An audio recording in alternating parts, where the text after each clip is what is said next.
Some days you will have nothing left, and jumping in the bed seems like the solution. And some days it is the solution. But today we're going to talk about how to know if you truly have nothing left and what you can do about it. Grief steals our energy, so most days you're going to feel exhausted. And in the beginning, rest is so important. But over time, don't allow yourself to live in the exhaustion of yesterday. In this episode, we'll talk about how to push. What does that actually look like when you are weary and feel like you have nothing left? Hey, friend. Welcome to the Grief to Great Day podcast. Do you feel like you're going crazy? Is the shower the only place for you to really cry? Are you surrounded by people, but you still feel all alone? Do you want to be the you were before your loved one died, but you have no idea how to get there? I'm Steph Cabanis, Southern by choice, wife, turtle triathlete, Jesus follower, and fellow traveler in the journey of grief. I too struggled to breathe, questioned God and my faith, and thought I would never be happy again. But God took my brokenness and He turned it into a breakthrough. So if you're ready to understand how to navigate grief, lean into your faith and take just one step towards healing, then bring your ugly cry, get into a comfortable place, even if that's your bed right now, and let the healing begin. Girl, there's hope for your future. Come on in the house and join me on that couch. I'm Steph, and this is Grief to Great Day. Thank you for being here. I want you to feel welcomed and heard through this podcast. Hello to everyone listening in Panama, our spotlight country this week. And what in the Ohio has just happened? Yes, Ohio is now the state with the most downloads for the week. I hope this is a reminder that wherever you aren't alone as you walk through this thing called grief. Now, if you're anything like me and have tried to run in the past, there is a point that you just can't take another step. You can't seem to get enough air, your lungs may be burning, or your legs are about to give out, or maybe all the above. If you really pushed, you may feel a little nauseated, so you stop. Hands on knees or on hips, whatever works, just to try to get some air. If you are a fit or seasoned runner, you still have these experiences at a higher level when you get to the point of needing to stop. When you are so physically tired you can't continue, it's called hitting the wall. Now, grief is an advanced run for the out of shape person. It is hitting the wall on a daily basis. You aren't prepared, you can't go far, you beat yourself up for it, and then you quit because you have nothing left. Or do you? Let's first talk about the difference between hitting the wall and the pit.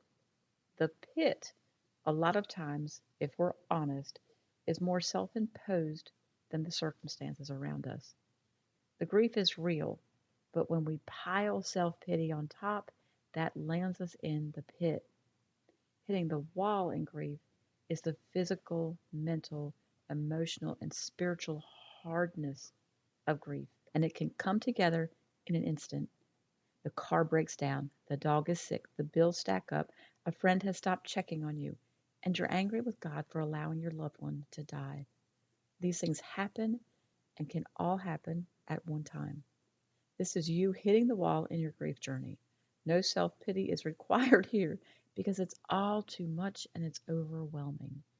Usually, our reaction is to do nothing or retreat to the bed. How do you push when you're there, when you have nothing left? I remember saying, I can't do this about a million times when I was going through grief. I remember that it was about my loss, but then it began to be about my health, going back to work, and most everything else that occurred. I started to believe me. I started taking on a pitiful versus powerful persona. I went from trying to run one time around the track, the small lane, of course, to completing a half marathon with a friend. You know, when we crossed the finish line, she said, Steph, we've had a great day, haven't we? I totally lost it. That race was something Monica and I said we were going to do and never did because we never believed we could. The difference was that my friend Christine never let me off the hook for my commitment. We said we would do it, and there was no turning back. I had to walk and jog consistently, and consistently, I did not want to. It had been 2 years after Monica had died, and I even tried then to use grief to get out of it. But Christine would not let me. God gave us amazing bodies, incredible intellect, and emotions, and clearly said that it is appointed to every person a time to be born and a time to die. We know this and we're okay with this until it becomes our person, our loved one, our husband or child or parent or best friend. Grief will turn your world upside down. And regardless of how your loved one died, God did allow it. Regardless of how you feel right now, God has a purpose for your life still. I promise you He does. And I promise He will help you through it. And He'll even use people to help you when you need some accountability. This accountability is when you show up for them because you said so. We don't always do that for ourselves because it's so easy to say yes to things, especially if they're further down the road. But when the time comes to do it, you start dreading it and then you bow out because it's a bad day. Sometimes that's exactly what you needed to do was just bow out. But sometimes you probably should have done it. God might have had something there to strengthen and heal you. So the first thing we need to figure out is if you have truly hit the wall. Are you that Ironman finisher who is crawling to the finish line? That's hitting the wall, and you need to do nothing besides rest.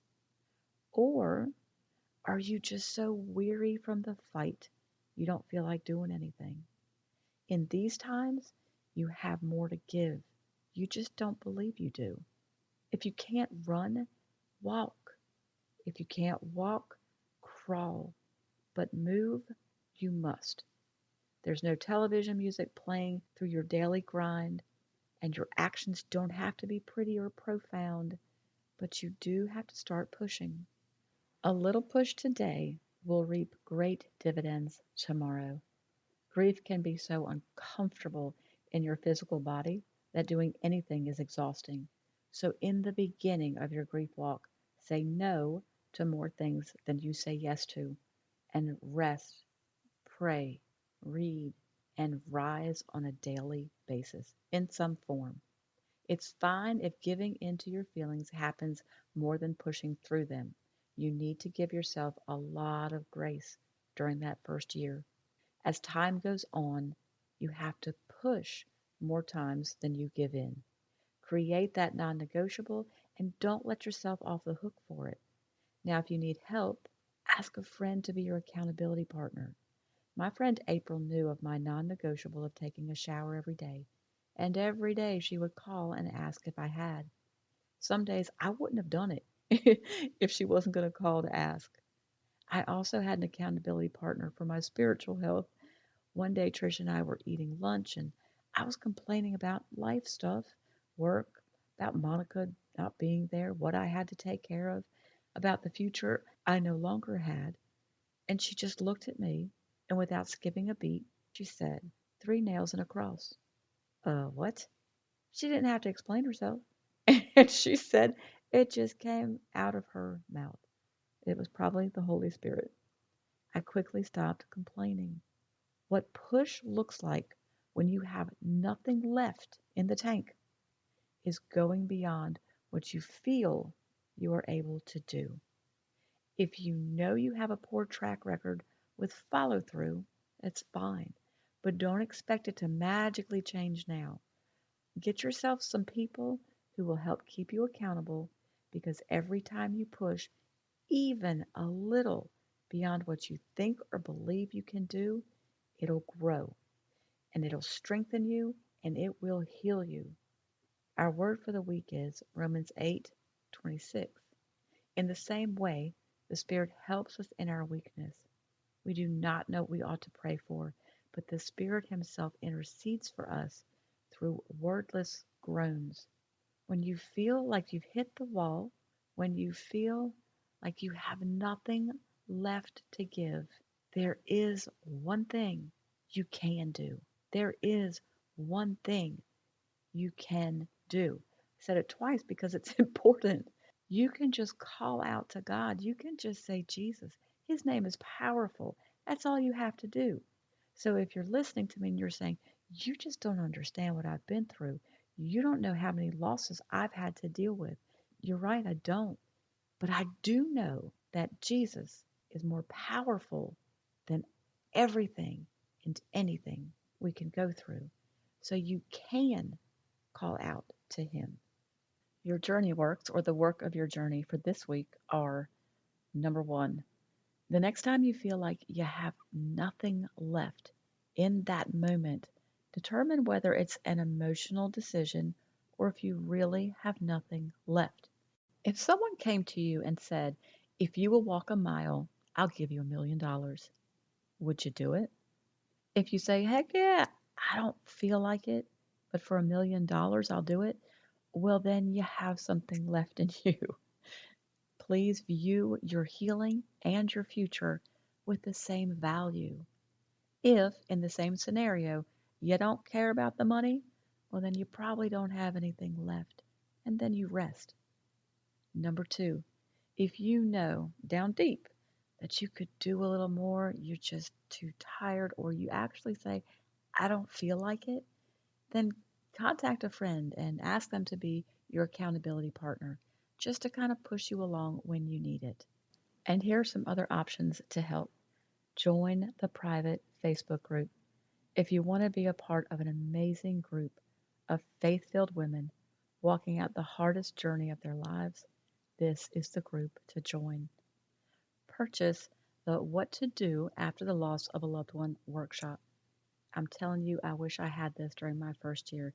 It will help guide your next steps towards healing and give you some private accountability.